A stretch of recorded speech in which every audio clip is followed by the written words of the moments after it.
Alright, so we have the next build update guide here for the Paladin hardcore budget currently.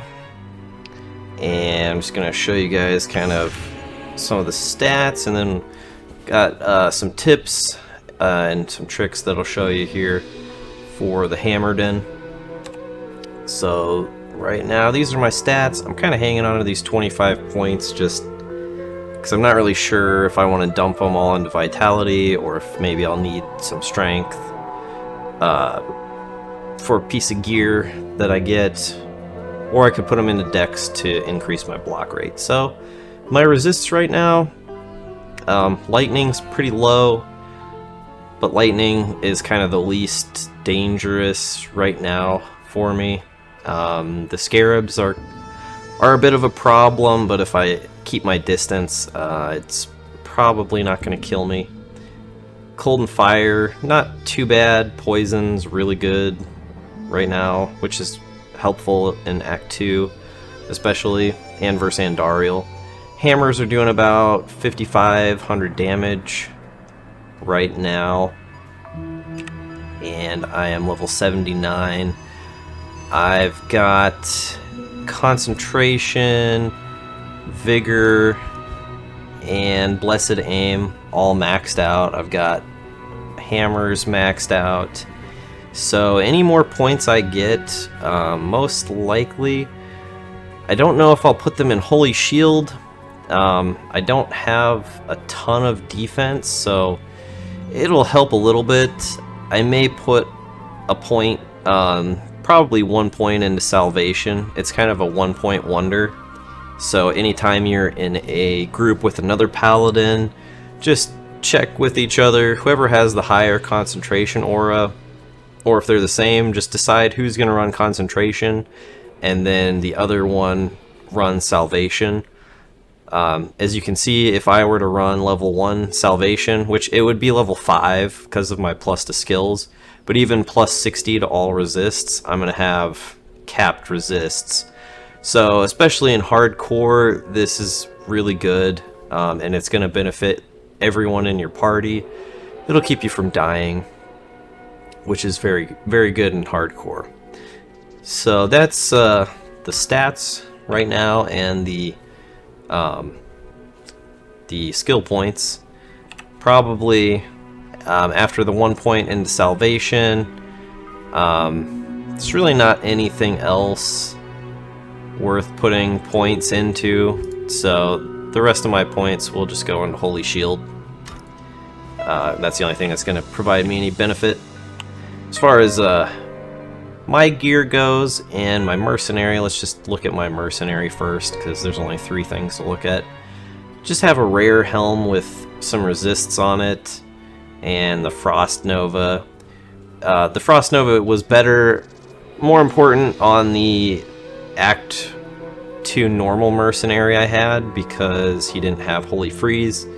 But now that I've got Holy Freeze, it doesn't do that much, because Holy Freeze is already freezing everything. I got this unique lance, so right now it's the highest damage lance I have to equip him with. I'm still looking for a base to make an insight. Looking for a decent one since I'm already in hell. Probably the first 4-socketed elite lance I find, I will make into an insight, and then eventually if I get a ethereal 4-socketed, and it doesn't necessarily have to be a base lance item, but spear, polearm class weapon, I'll make another one if I find an ethereal 4-socketed. But the main thing is I just want it to do a decent amount of damage. I'll show you why in a minute. So he's doing, with my aura, he's doing some decent damage. I think that's with the aura. No, okay, let's go check his damage real quick.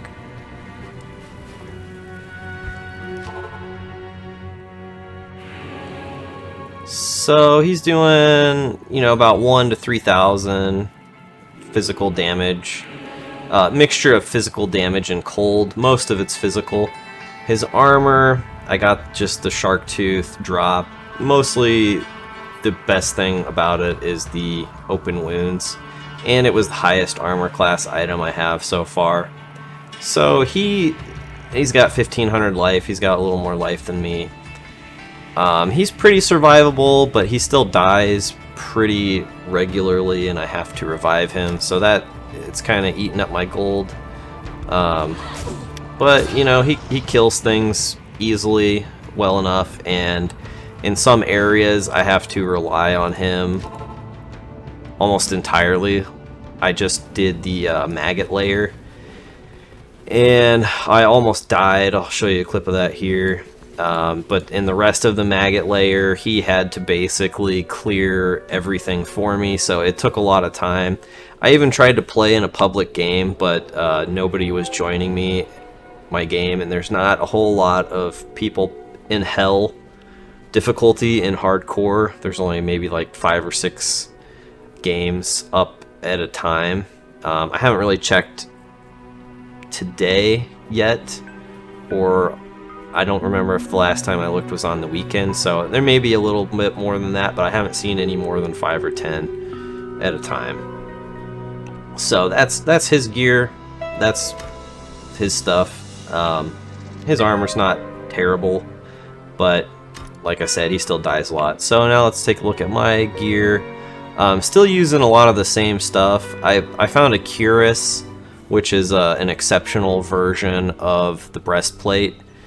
Just the little extra defense, especially in hardcore, it helps, and Tal Eth is so easy to come by. You know, I have no qualms about just making another stealth. Still have the Spirit Sword, still have this Coronet. I went ahead and used my Nightmare Larzuk reward to put a Perfect Topaz in it, because really what I'm going to use this character for once I can is mostly just magic find. Get some other gear. I want to make a Barbarian. And so I was debating between the Topaz and the Ruby. Just the Ruby gives you some extra life. But since I'm wanting to do magic find, gotta go with the Topaz. Still have my Spirit Shield. This is a pretty good one. I found another base that was already 4-socketed that I just decided to keep. It would be good, you know, if I get Call to Arms or something for BO, I can make another Spirit Shield. It's got more defense, it's got more armor. This one has 19. This one has 177.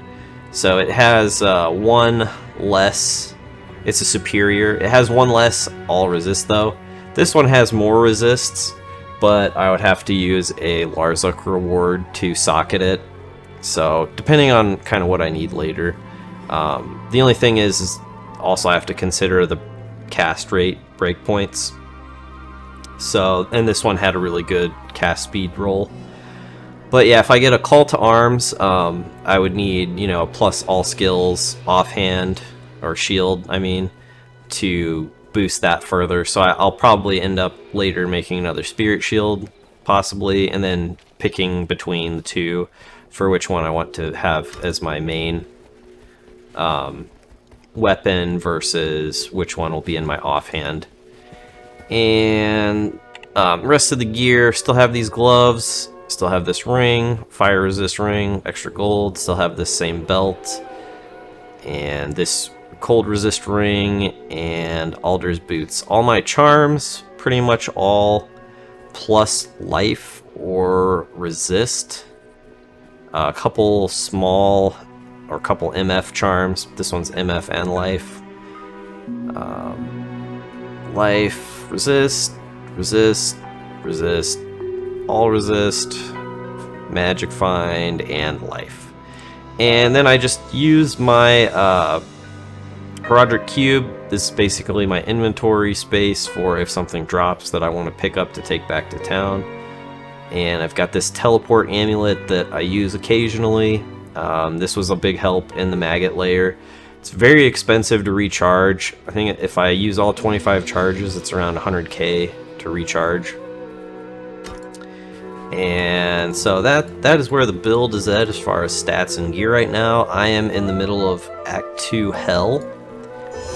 And I just wanted to show you guys a couple things that I have, a couple tips and tricks I've learned so far while playing the Hammerdin, because I never really played Hammerdin before. I want to try and find the guys that drain your stamina real quick. I can't remember if they're in Dry Hills or maybe they're in Far Oasis. But if I can't find them, I'll just explain it to you. But if I can find them, it will be a better example of what I want to show you. A couple other things to show. Obviously, you can use Vigor to really get around quickly. Maybe I can find some here. Maggot Lair. Hopefully, I don't run into scarabs first. But yeah, this place is awful as a Hammerdin. If I don't want to mess with them. I'm just looking for... Nope, okay. So anyways... oh shit. Apparently didn't refill my health potions.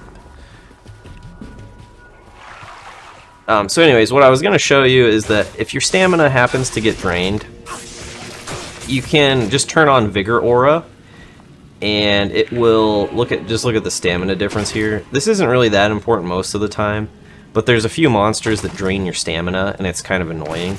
If you just turn on Vigor Aura, you can turn it right back off, and it will fully heal your stamina. Let me just buy a couple health potions real quick, and then I'll show you a couple other interesting things about the Hammerdin that I've learned so far. And yeah, Vigor, turn it on in town. You know, Diablo 2 is all about min-maxing. So I'm just going to show you here, just 'cause it's a little safer. So one thing to note, your hammers, they always come out of the left side of the screen. Regardless of whatever direction your character is facing. As you can, here, let me go to a place where they're not rotating.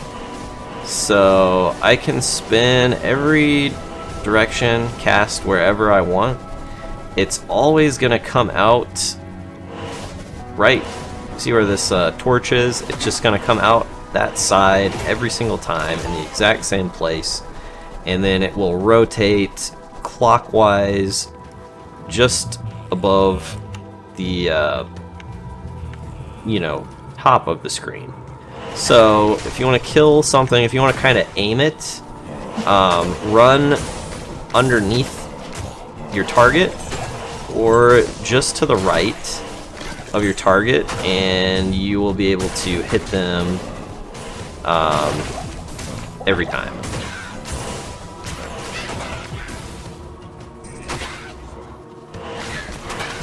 And you can also, when you start getting a little more used to the distances, you can kind of aim it a little more, but with monsters moving around, it's not as easy to aim it at a distance.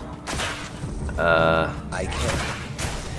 see what those are. I think they might just be Sanders, and I already have them. Yeah, I don't need another one. The other thing I want to show you is how you can kind of kite enemies. Let's find some faster enemies that will chase me.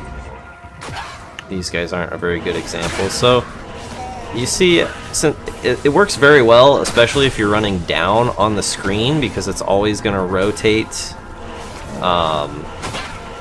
going up immediately. So if you're being chased by a large group of enemies, you can kind of kite like this, and it's also good. You can do it running or walking if they're not close to you, but just kind of like this. You'll be able to reduce their numbers significantly before they get close enough to really do a lot of damage to you. Another good tip to keep in mind is you want to walk, especially as a paladin, because it affects your block chance. When you're running, you get a huge debuff to your block chance. I think you only get 25% of your value applied to your block chance when you're running. So only run when you're not concerned about getting hit and you don't want to block. So usually you don't want to run unless, you know, like now I'm trying to get somewhere, so I want to run. I can turn this on. This is my walking speed with the vigor on. It's still pretty crazy, so I've got my full block value applied, and I'm just cruising around right now. Once I get an enigma, if this character survives long enough, I won't need to use vigor really, but I will just be teleporting everywhere with my walk still on, just so that if I do need to slightly reposition, I can, but my block will still be fully applied.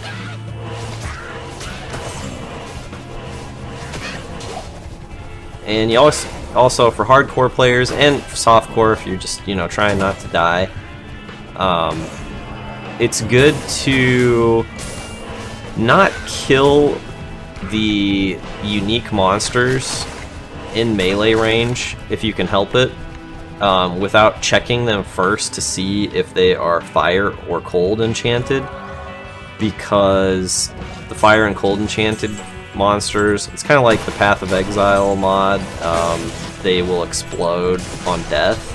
Obviously this was first, but just if you're familiar with that, they explode on death and it can do a lot of damage. It can insta-kill you if your health isn't high enough, and it's kind of bugged the fire explosion to do so much damage that you can't survive it really.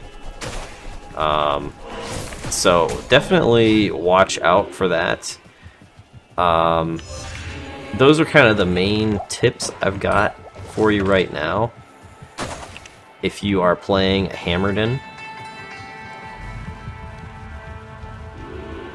And that's kind of the update right now.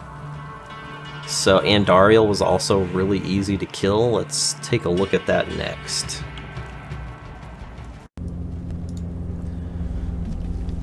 Alright, so here we are going down to kill Andariel. Act 1 Hell, I was around level 75.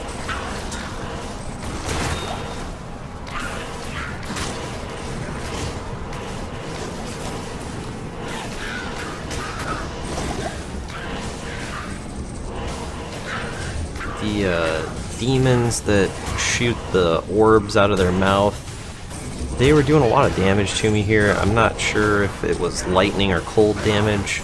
I think they shoot orbs out that can do both, depending on the demon or the area.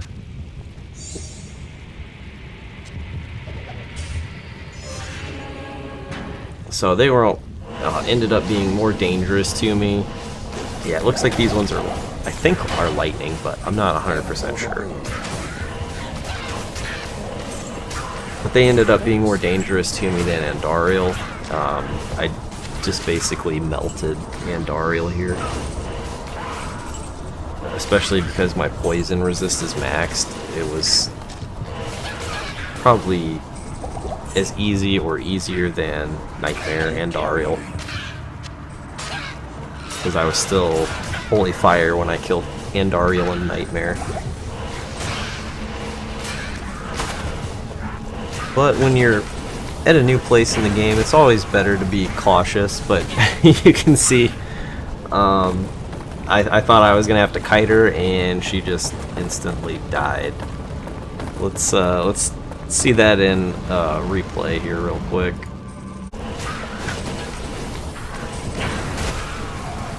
You can tell I was a little confused when she died because I just kind of stood there for a few seconds trying to figure out what happened.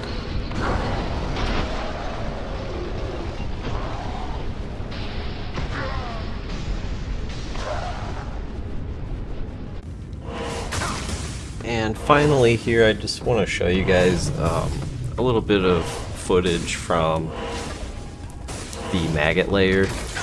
I almost die here when I kill this guy. I had, what, maybe 5 or 10% health there. I got hit with amp damage curse, and I think I had my teleport Annie on, so my resists were like 20% lower. And so I was getting hit with the Scarab Lightning and the Cold Enchant.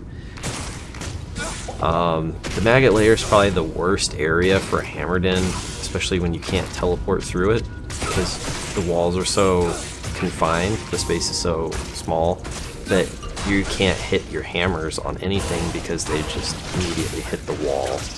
So I had to rely on my mercenary to kill almost everything, and it took quite a long time to get through this dungeon. Luckily my mercenary is geared well enough that he can kill all the enemies here, and because he has enough cold damage from Holy Freeze, the physical immune swarms were also not an issue, and he could kill them, you know, just about as quickly as anything else because they don't have that much health. But you can see even here I'm stuck and I can't hit these guys, so I'm relying completely on my mercenary. And I didn't want to teleport into the middle of them, especially because I was out of health potions. I didn't want to burn up all my rejuves. So finally I'm able to get in here and kill, you know, the Maggot Queen so that I can get out of this awful zone. But yeah, that's the it for this video, guys. Thanks for listening, thanks for watching, and remember to give them the D.